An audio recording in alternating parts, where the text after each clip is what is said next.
If you're looking for something easy to cook, try spicy adobong tahong. Hello everyone, sawadika, and yes, today we are going to show you how to cook spicy adobong tahong. So ayan, kinuha ko lang yung tahong sa ref at dinefrost, and after cleaning, ayan na siya. For the past few days kasi palaging karne yung kinakain namin, and now I'm craving for something iba naman.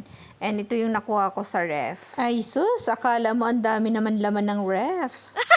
So, ayan, magpe-prepare na tayo. So, kumuha na ako ng sibuyas at bawang. And of course, hindi pwedeng walang luya. At ayan, hihiwain na natin ang bawang, sibuyas at luya. Pero itatry ko itong pambihirang magic na nakikita ko sa mga cooking vlogs. Pak! First time mong gawin to, girl. So, yan na muna for now. If hindi perfect, gawin natin better next time. And so, ayan na nga, gisahin na natin yung luya, bawang at sibuyas. And kapag golden brown na yung aromatics natin, isunod na natin igisa ang tahong. Ewan ko ba, pero habang nagluluto ako nito, naalala ko yung mga fresh tahong sa Philippines. Ewan ko ba kung same sa lugar nyo, mayroon mga naglalako doon sa amin na pwede mo siyang bilhin lang ng 10 to 20 pesos kada baso or per glass. Basta ganun yon. Kung just in case meron sa lugar nyo, it means like nakaka-relate ko yung kung ano yung pinagsasabi ko dito.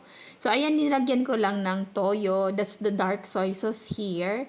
And then, sinunod ko na yung ground black pepper. And of course, meron dito nung Maggi. Parang soy sauce din siya, pero mas masarap kasi ito kaysa doon sa isa. Nilagyan ko lang ng chili oil, konting pampalasa, and konting sugar. And there you go. And luto na ang ating spicy adobong tahong. And yan lang for today's video. Thank you so much for watching. God bless, take care, and kabkun ka.